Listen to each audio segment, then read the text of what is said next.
Eu descobri que minha esposa estava mentindo porque o celular dela vibrou dentro da mochila da nossa filha de 7 anos. Eram 23h18. A Júlia já dormia e na tela apareceu uma mensagem do meu melhor amigo, o Rafael, dizendo: ela acreditou na história da reunião porque eu não aguento mais esperar você desse jeito. Eu fiquei parado no corredor do nosso apartamento em Campinas, ouvindo o barulho do elevador subindo e descendo enquanto minha vida inteira parecia descolar do chão. Meu nome não importa, mas eu tenho 36 anos. Sou casado com a Renata há 9, e até aquela noite eu jurava que a gente era só um casal cansado, com boleto do condomínio atrasando, grupo de WhatsApp da escola enchendo o saco, minha sogra opinando em tudo e churrasco de domingo virando obrigação. Ela trabalhava numa clínica no Cambuí. Eu fazia plantão administrativo numa transportadora perto da Anhanguera e nossa rotina era corrida, mas era nossa. Só que, de uns 2 meses pra cá, Renata começou a virar outra pessoa.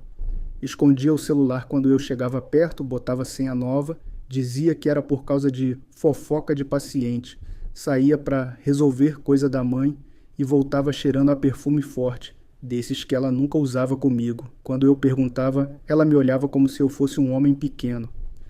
Você tá ficando doente, André. Ciúme assim acaba com o casamento. Quer virar aqueles caras controladores que a gente vê no Cidade Alerta? E eu engolia porque eu tinha medo de ser injusto, medo de destruir minha casa por paranoia.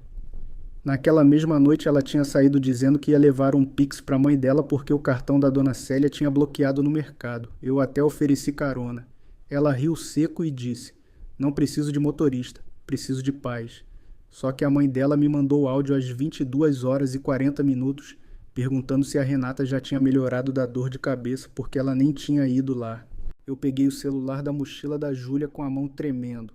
A senha era a data de aniversário da nossa filha, a mesma que Renata dizia que nunca usaria por ser óbvia demais. Abriu. E ali tinha uma conversa arquivada com o nome Rafa Mecânico, como se eu fosse burro o bastante para não reconhecer o jeito dele escrever.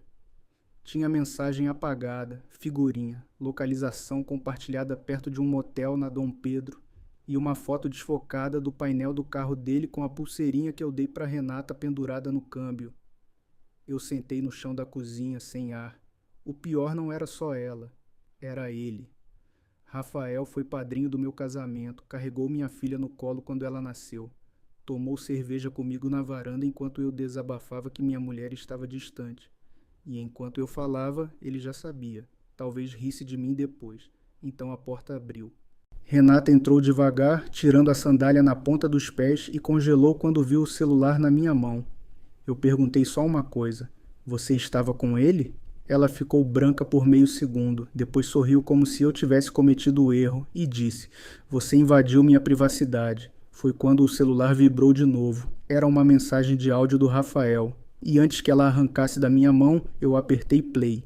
O áudio começou com a respiração dele, baixa, íntima, como se ele estivesse falando deitado no escuro. E Renata avançou em mim tão rápido que quase derrubou a cadeira. Me dá esse celular agora, André. Mas eu levantei o braço e ouvi meu melhor amigo dizendo: Rê, você precisa parar de voltar para casa chorando por causa dele. Amanhã eu falo com o André. Faço ele acreditar que você está em crise de ansiedade. Qualquer coisa, mas a gente não pode continuar escondido desse jeito. Eu senti uma coisa rasgar dentro do peito, mas não gritei. Acho que quando a dor passa de certo ponto, o corpo desliga sozinho para não morrer ali mesmo. Renata ficou me encarando, os olhos cheios de ódio, não de culpa. Você não tinha o direito, ela sussurrou. Eu ri sem querer, uma risada feia, quebrada, e falei: eu não tinha o direito? Você trouxe meu amigo para dentro da nossa cama emocionalmente, para dentro da minha casa, para perto da minha filha, e eu que não tinha o direito?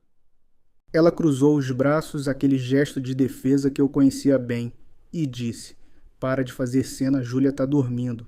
Aquilo me bateu pior do que o áudio, porque ela ainda estava tentando controlar o tamanho da minha reação, como se a traição fosse um problema de volume. Eu perguntei há quanto tempo e ela disse: nada aconteceu. Exatamente com essa frase pronta, limpa demais. Eu mostrei a localização do motel. Ela olhou e respondeu: a gente conversou no estacionamento. Eu precisava de alguém que me ouvisse sem me julgar. Eu falei: no estacionamento de motel. Ela virou o rosto e disse: você sempre faz isso, distorce tudo para parecer vítima. Foi aí que eu percebi que ela não estava assustada por ter me destruído. Ela estava irritada por ter perdido o controle da narrativa. E como se não bastasse, o elevador apitou no nosso andar. Renata arregalou os olhos antes mesmo da porta abrir, e eu vi o pânico verdadeiro aparecer pela primeira vez. Não era medo de mim. Era medo de quem estava chegando. 3 batidas leves na porta, aquelas batidas de quem já conhece a casa. Meu sangue gelou. Renata correu até o interfone desligado como se pudesse apagar o mundo e cochichou: André, pelo amor de Deus, não abre. Eu fui até a porta devagar, com o celular dela ainda na mão. Do lado de fora, a voz do Rafael saiu abafada: Rê, abre. Você esqueceu sua aliança no meu carro. Eu abri a porta antes que ela conseguisse me impedir. Rafael estava sorrindo no começo, aquele sorriso automático de quem acha que ainda controla a situação, mas ele congelou quando me viu parado ali. Na mão dele estava a aliança da Renata brilhando entre os dedos. Meu estômago virou na hora, porque não era só uma aliança esquecida, era ela tirando o símbolo do nosso casamento para entrar no carro dele. O silêncio ficou tão pesado que dava para ouvir o motor do elevador descendo. Rafael tentou recuperar o personagem rápido. André... Cara, eu posso explicar. Só que eu conheci aquele homem havia 15 anos. Conheci o jeito dele mentir, o jeito dele coçar a barba quando ficava nervoso, o jeito dele baixar a voz para parecer sincero. E mesmo assim eu nunca percebi. Talvez porque a pior cegueira seja aquela que vem da confiança. Renata entrou no meio da porta como se ainda pudesse controlar os danos. Não faz escândalo no corredor. Aquilo me acertou como um tapa. Eu olhei para ela e perguntei: você está preocupada com o condomínio ouvindo ou comigo destruído? Ela revirou os olhos, cansada, quase impaciente. Você está exagerando tudo. Meu Deus, parece que eu matei alguém. Rafael tentou tocar meu ombro. Cara, não aconteceu do jeito que você está pensando. Eu afastei a mão dele na mesma hora. Então me explica por que minha mulher tira a aliança dentro do teu carro. Ele ficou mudo por 2 segundos. 2 segundos longos demais. Renata respondeu por ele, porque eu precisava respirar sem sentir culpa. Eu acho que nunca vou esquecer essa frase. Não foi arrependimento, não foi vergonha, foi raiva por ainda existir culpa nela. E então ela começou a despejar tudo de uma vez, como se estivesse esperando meses por aquilo. Disse que eu estava ausente, cansado, previsível, que nossa vida virou boleto, mercado e reunião de paz, que Rafael fazia ela se sentir vista. E o pior foi ouvir meu melhor amigo concordando em silêncio atrás dela. Eu perguntei se minha filha sabia dele. Renata respondeu rápido demais: claro que não. Mas Rafael desviou o olhar. Foi um detalhe pequeno, um detalhe maldito. Eu senti o chão afundar. Rafa, o que ela sabe? Ele passou a mão no rosto e disse baixo: a Júlia já viu a gente junto uma vez. Meu coração travou. Como assim viu? Renata explodiu na hora. Eu falei para você não comentar isso. Eu comecei a perder o ar. Rafael tentou explicar atropelando as palavras, dizendo que tinha sido sem querer, que eles estavam numa cafeteria no Taquaral quando Júlia saiu mais cedo da aula com a minha cunhada. Segundo ele, Renata inventou que Rafael estava ajudando ela a escolher um presente para mim. Só que minha filha chegou em casa naquele dia estranha, quieta, perguntando por que a mamãe abraçava o tio Rafa daquele jeito. E então eu lembrei. Naquela noite, Júlia me perguntou baixinho antes de dormir: papai, adulto também mente olhando no olho? Quando minha filha perguntou aquilo, eu senti o sangue desaparecer do meu corpo. Não foi raiva na hora, foi uma sensação pior, a sensação de perceber que eu era o último a entender a própria vida. Júlia ficou parada no corredor abraçada no coelhinho de pelúcia, olhando para mim, para a mãe e para o Rafael como uma criança que entrou no lugar errado na hora errada. Renata tentou sorrir rápido, daquele jeito nervoso de quem quer apagar um incêndio antes que ele cresça. Amor, o tio Rafa já tá indo embora. Mas minha filha continuou olhando confusa e perguntou baixinho: ele não vai dormir aqui hoje? O apartamento inteiro ficou silencioso. Eu senti meu coração bater tão forte que parecia ecoar na cozinha. Rafael desviou os olhos imediatamente. Renata perdeu a cor do rosto. E naquele instante eu entendi que aquilo não era uma traição recente, impulsiva, um erro escondido em motel barato. Eles já tinham trazido aquilo para dentro da minha casa fazia tempo, para dentro do quarto onde eu dormia, para dentro da rotina da minha filha. Eu olhei devagar para Júlia e perguntei, tentando não assustar ela: Filha, o tio Rafa já dormiu aqui? Ela apertou o brinquedo contra o peito sem responder. Criança não sabe mentir direito, principalmente quando percebe que os adultos estão com medo. Renata se ajoelhou rápido na frente dela. Amor, vai pro quarto um pouquinho. Mas Júlia começou a ficar nervosa também, os olhos enchendo de lágrima. Eu achei que o papai sabia. Aquela frase me destruiu de um jeito que eu nunca vou conseguir explicar. Porque minha filha achava normal. Achava que eu fazia parte daquela mentira. Como se eu fosse só mais um personagem dentro daquele teatro ridículo que os dois montaram atrás das minhas costas. Rafael tentou se aproximar de mim. André, cara, deixa eu explicar. Eu dei um passo para trás na mesma hora, porque olhar para ele estava começando a me dar nojo de verdade. Não era só o homem que dormia com minha esposa, era o cara que sentava na minha varanda. Pegava cerveja na minha geladeira, brincava com a minha filha e depois esperava eu sair para assumir meu lugar dentro da minha própria casa. Eu olhei direto para Renata e perguntei a única coisa que importava naquele momento. Há quanto tempo ele entra aqui quando eu não tô? Ela não respondeu, e foi exatamente o silêncio dela que confirmou tudo. Eu comecei a ligar os pontos tão rápido que quase fiquei sem ar. As viagens que ela insistia para eu não cancelar. As vezes que Rafael aparecia do nada perto do condomínio. O jeito que minha filha falava dele com intimidade demais nos últimos meses. Meu Deus, aquilo estava acontecendo na minha frente fazia muito tempo. Eu passei a mão no rosto tentando me controlar, porque a única coisa que eu conseguia pensar era que minha filha estava assistindo tudo. Então, eu olhei para o Rafael outra vez e perguntei baixo. Então, por que você tinha a chave do meu apartamento? E pela primeira vez naquela noite, nenhum dos dois conseguiu olhar para mim. O silêncio depois da minha pergunta foi pior do que qualquer grito. Renata olhou direto para o Rafael antes de responder, e aquilo já me deu a verdade inteira. Eles ainda se protegiam, ainda funcionavam como uma dupla.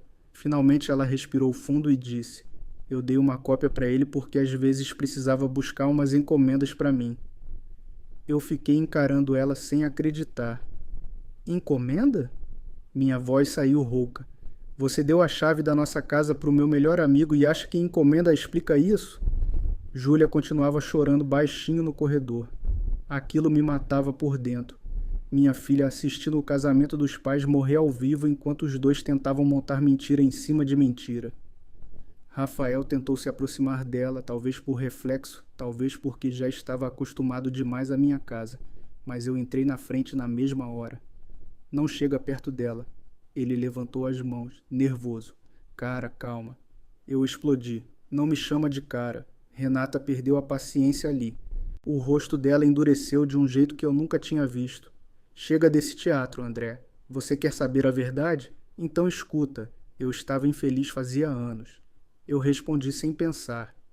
E sua solução foi destruir minha confiança com o homem que sentava na minha mesa? Ela deu de ombros. Pelo menos ele me escutava. Aquilo foi tão cruel, tão calculado, que até Rafael pareceu desconfortável. Só que aí veio a parte que realmente me fez sentir doente. Júlia puxou minha camisa devagar e perguntou chorando: Papai, você vai embora igual o pai da Manu? Eu senti o sangue gelar, porque aquilo não vinha do nada. Criança não cria esse medo sozinha. Eu me ajoelhei na frente dela e perguntei quem tinha falado isso. Ela olhou imediatamente para Renata. Minha esposa fechou os olhos por um segundo, como quem percebeu tarde demais o tamanho do estrago. Renata... Eu quase não consegui falar. Ela tentou negar rápido. Eu só disse que adultos às vezes se separam. Mas Júlia interrompeu no meio do choro. Você falou que talvez fosse melhor morar só nós três. Eu, você e o tio Rafa. Eu acho que nunca vou esquecer o rosto do Rafael naquele momento. Nem culpa era mais, era medo. Porque ali deixou de ser um caso escondido. Eles já estavam imaginando uma vida sem mim. Meu celular começou a tocar no bolso. Era minha mãe. Eu ignorei. Só que um segundo depois o telefone da Renata vibrou também. Ela olhou a tela e ficou branca na hora. Eu tomei o aparelho antes que ela escondesse. Era a mensagem da minha sogra. Ele já descobriu? porque o síndico viu o Rafael entrando aí de novo. Meu peito travou. De novo? Eu levantei os olhos devagar, e antes que qualquer um dos dois respondesse, alguém bateu forte na porta do apartamento. Dessa vez não eram batidas suaves, era o síndico, e ele não estava sozinho. As batidas ficaram mais fortes. Seu André, abre a porta agora. Era a voz do síndico, seu Cláudio, e eu ouvi outra pessoa cochichando no corredor. Vizinho. Claro. Em condomínio, tragédia vira entretenimento em menos de 5 minutos. Renata passou a mão no rosto, desesperada pela primeira vez. Meu Deus! Só que eu já não conseguia sentir pena dela, não depois da minha filha tremendo agarrada na minha perna enquanto aqueles dois tentavam decidir qual mentira contar primeiro.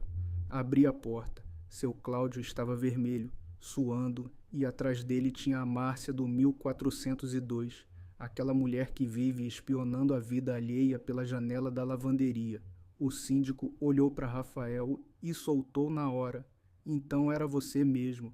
Meu sangue gelou de novo, porque aquilo significava que não era a primeira vez que ele aparecia ali escondido. Renata tentou assumir o controle imediatamente. Cláudio, desculpa o horário, mas isso é assunto pessoal. Só que o síndico cruzou os braços e respondeu. Pessoal seria se os moradores não tivessem começado a reclamar fazia semanas. Semanas. Eu senti a visão escurecer por um instante. Márcia então resolveu piorar tudo. Eu falei pro meu marido que tinha coisa errada. Esse homem subia aqui até quando o André estava viajando. Eu virei devagar pro Rafael. Ele abriu a boca, mas não saiu nada. E isso confirmou tudo. Meu melhor amigo tinha circulado pelo meu prédio, pegado o elevador com meus vizinhos, cumprimentado o porteiro, entrado no meu apartamento, enquanto eu mandava áudio no grupo perguntando quem topava futebol domingo. Renata percebeu que estava perdendo o controle e mudou completamente. Começou a chorar. Mas não era um choro triste, era estratégico. Tá satisfeito agora, André? Era isso que você queria? Me humilhar na frente do prédio inteiro? Aquilo me deu uma vontade absurda de rir e quebrar alguma coisa ao mesmo tempo. Eu quis isso? Minha voz saiu alta pela primeira vez. Você trouxe meu amigo para nossa casa. A Júlia começou a chorar mais forte atrás de mim, e o síndico ficou desconfortável. Olha, eu só subi porque teve morador reclamando de discussão. Só que antes dele terminar, a porta do elevador abriu de novo, e quem saiu dele foi a minha sogra. Dona Célia entrou no corredor de chinelo e casaco por cima da camisola, olhando direto para Renata com uma raiva que eu nunca tinha visto naquela mulher. Você enlouqueceu? Renata ficou branca. Mãe, não começa. Mas ela começou, na frente de todo mundo. Eu mandei você parar com isso faz tempo. A frase bateu em mim como um soco seco. Faz tempo. Eu olhei para Dona Célia devagar. Ela percebeu tarde demais o que tinha revelado, mas já era tarde.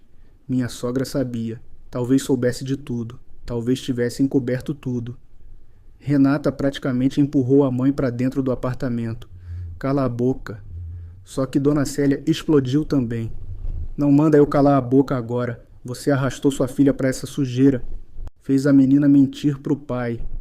Júlia começou a soluçar atrás de mim. E então veio a pior parte. Minha sogra apontou pro Rafael e gritou. Você prometeu que ia assumir ela quando o André descobrisse. O corredor inteiro ficou em silêncio, mas Rafael não respondeu, porque naquele instante o celular dele começou a tocar, e na tela apareceu o nome da esposa dele. O nome Patrícia brilhando na tela do celular do Rafael fez o corredor inteiro congelar. Patrícia era a esposa dele, a mulher que fazia bolo nos aniversários da minha filha, a mulher que chamava Renata de irmã. Eu olhei para o telefone tocando e depois para a cara dele e naquele momento percebi uma coisa pior do que a traição. Eles não tinham destruído só meu casamento. Tinham criado uma bomba que ia explodir 2 famílias ao mesmo tempo. Rafael desligou a chamada na mesma hora. Dona Célia levou a mão na boca. Márcia arregalou os olhos como quem assiste novela ao vivo. E Renata parecia furiosa, furiosa com ele. Você falou que ia contar para Patrícia. Ele respondeu baixo. Eu ia contar depois. Depois. Sempre depois. Depois do churrasco. Depois do aniversário da Júlia. Depois do Natal. Gente assim vive de empurrar destruição pro futuro. Eu perguntei uma coisa que estava queimando minha garganta. Ela sabe de vocês? Rafael hesitou, e aquela hesitação respondeu tudo. Renata começou a andar de um lado para o outro no apartamento, nervosa, puxando o cabelo como se finalmente estivesse entendendo que a fantasia dela estava desmontando. Isso saiu do controle. Eu ri sem humor nenhum. Saiu do controle quando vocês começaram, e então meu celular vibrou. Mensagem da Patrícia. Você sabe onde o Rafael tá? Ele saiu dizendo que ia resolver um problema no prédio de um amigo. Meu corpo inteiro gelou, porque ela ainda não fazia ideia. Enquanto eu estava ali assistindo minha vida virar cinza, outra pessoa inocente ainda dormia dentro de uma mentira. Renata percebeu meu olhar na tela e falou rápido. Não envolve ela. Eu virei na hora. Não envolve? Você dorme com o marido dela e quer decidir quem merece saber? Ela perdeu a calma completamente. Você acha que sabe de tudo? Você não fazia ideia de como eu me sentia. Aquilo me cansou num nível que eu não consigo explicar, porque em nenhum momento ela falava da dor que causou, só da própria frustração. Rafael tentou me puxar para o canto do corredor. André, escuta! Eu afastei ele com força. Não encosta em mim. E então ele falou algo que me destruiu mais do que qualquer confissão até ali. Eu não planejei me apaixonar por ela. Apaixonar. Meu melhor amigo olhou para minha esposa na minha frente e chamou aquilo de amor. Eu senti uma pressão absurda no peito. Dona Célia percebeu antes de todo mundo. André, senta. Mas eu não conseguia. Minha visão começou a ficar estranha, abafada. E no meio daquele caos, Júlia saiu do quarto de novo, segurando um desenho dobrado. Papai, eu fiz isso para vocês pararem de brigar. Ela abriu o papel tremendo. Era um desenho nosso. Eu, ela, Renata e o Rafael segurando a mão da minha esposa. No canto, escrito com letra infantil torta, tinha uma frase. Agora somos uma família diferente. Eu fiquei olhando aquele desenho na mão da minha filha e senti alguma coisa morrer dentro de mim. Não foi raiva, não foi tristeza, foi pior. Foi perceber que enquanto eu achava que estava salvando meu casamento, eles já tinham começado a construir outro na cabeça dela. Júlia apontou para o Rafael no desenho e disse chorando. A mamãe falou que talvez fosse mais feliz assim. Renata ficou desesperada.